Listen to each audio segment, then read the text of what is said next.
కామారెడ్డి జిల్లాలో సీఎం రేవంత్ రెడ్డి పర్యటిస్తున్నారు. ఇటీవల కురిసిన వర్షాలకు దెబ్బతిన్న ప్రాంతాలను సీఎం ఏరియల్ వ్యూ ద్వారా పరిశీలించారు. రోడ్డు మార్గాన లింగపేట మండలం కుర్దు గ్రామానికి వెళ్లిన సీఎం అక్కడ ధ్వంసమైన రోడ్లను పరిశీలించారు. ముందుగా లింగంపల్లి కుర్దు బ్రిడ్జ్ దగ్గరికి వెళ్లారు. వరదలకు సంబంధించిన ఆ బ్రిడ్జ్ ఫోటోలను చూశారు. తాత్కాలిక మరమ్మతులతో సరిపెట్టకుండా వంతెన నిర్మాణానికి పూర్తిస్థాయి ప్రణాళికలు సిద్ధం చేయాలని అధికారులను ఆదేశించారు. భవిష్యత్తులో ఇలాంటి పరిస్థితులు తలెత్తకుండా బ్రిడ్జ్ కమ్ బ్యారేజ్ లేదా బ్రిడ్జ్ కమ్ చెక్ డ్యాం తరహాలో నిర్మించేందుకు సాధ్యాసాధ్యాలను పరిశీలించాలని సూచించారు. పూర్తిస్థాయి అంచనాలతో బ్రిడ్జ్ నిర్మాణానికి ప్రతిపాదనలు సిద్ధం చేయాలని అధికారులను ఆదేశించారు. సీఎంతో పాటు మంత్రులు Seethakka, Ponguleti, PCC chief Mahesh Goud, MLA Madan Mohan Rao ఉన్నారు.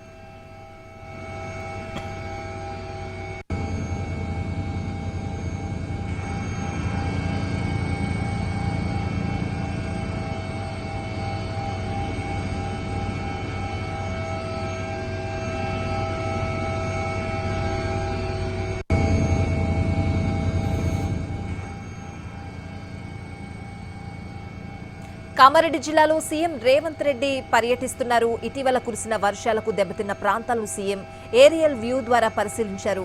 పూర్తి అప్డేట్స్ అడిగి తెలుసుకుందాం. మా ప్రతినిధి బాలకుమార్ ఫోన్ లైన్ లో ఉన్నారు. బాలకుమార్, స్వాతి, కామారెడ్డి జిల్లాకు సీఎం రేవంత్ రెడ్డి చేరుకున్నారు. లింగంపేట మండలం మోతెలో హెలికాప్టర్ ల్యాండ్ అయింది. అక్కడ జిల్లాకు సంబంధించిన ఎమ్మెల్యేలు, ప్రభుత్వ సలహాదారు సీఎం కు స్వాగతం పలికారు. అక్కడ నుంచి రోడ్డు మార్గాన లింగంపేట మండలం కుర్దు గ్రామానికి చేరుకున్నారు. భారీ వరదలతో దెబ్బతిన్న రోడ్లు, పంట పొలాలను పరిశీలించారు.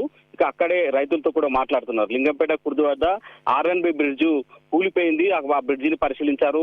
అధికారులకు ఆదేశాలు కూడా జారీ చేశారు. వరదల సమయంలో బ్రిడ్జి పరిస్థితిపై ఏర్పాటు చేసిన ఫోటో ఎగ్జిబిషన్ కూడా పరిశీలించారు. తాత్కాలిక మరమ్మతులతో సరిపెట్టకుండా బ్రిడ్జి నిర్మాణానికి పూర్తి స్థాయి ప్రణాళిక సిద్ధం చేయాలని అధికారులకు ఆదేశించారు. భవిష్యత్తులో ఇలాంటి పరిస్థితులు తలెత్తకుండా బ్రిడ్జి కమ్ బ్యారేజ్ లేదా బ్రిడ్జి కమ్ చెక్ డ్యాంలు తరహాలో నిర్మించేందుకు సాధ్యాసాధ్యాలను పరిశీలించాలని కూడా అధికారులకు సూచించారు. పూర్తి స్థాయి అంచనాలతో బ్రిడ్జి నిర్మాణానికి సంబంధించి ప్రతిపాదన సిద్ధం చేయాలని ఆదేశించారు. ఇక అక్కడి నుంచి రైతులతో మాట్లాడుతున్నారు. పంట పొలాలు భారీగా నష్టం వాటిల్లింది. కామారెడ్డి జిల్లాలోని సుమారుగా 49,000 ఎకరాల్లో పంట దెబ్బతింది. ఆ పంట దెబ్బతిన్న రైతులతో కూడా మాట్లాడుతున్నారు. అక్కడ నుంచి నేరుగా కామారెడ్డి పట్టణానికి చేరుకుంటారు. రోడ్డు మార్గాన కామారెడ్డి జిఆర్ కాలనీలో ఇటీవల వరదలకు మునిగిన ఇళ్లని పరిశీలిస్తారు. అక్కడ బాధితులతో కూడా మాట్లాడతారు. దీనికి సంబంధించి అధికారులు ఏర్పాటు చేశారు. బాధితులతో మాట్లాడినాక నేరుగా ఆయన కామారెడ్డి కలెక్టరేట్ కార్యాలయానికి చేరుకుంటాడు. ఇక్కడ ఫోటో ఎగ్జిబిషన్ ని ముందుగా చూస్తారు, పరిశీలిస్తారు. వరదలతో ఏ విధంగా నష్టం జరిగింది, ఎక్కడెక్కడ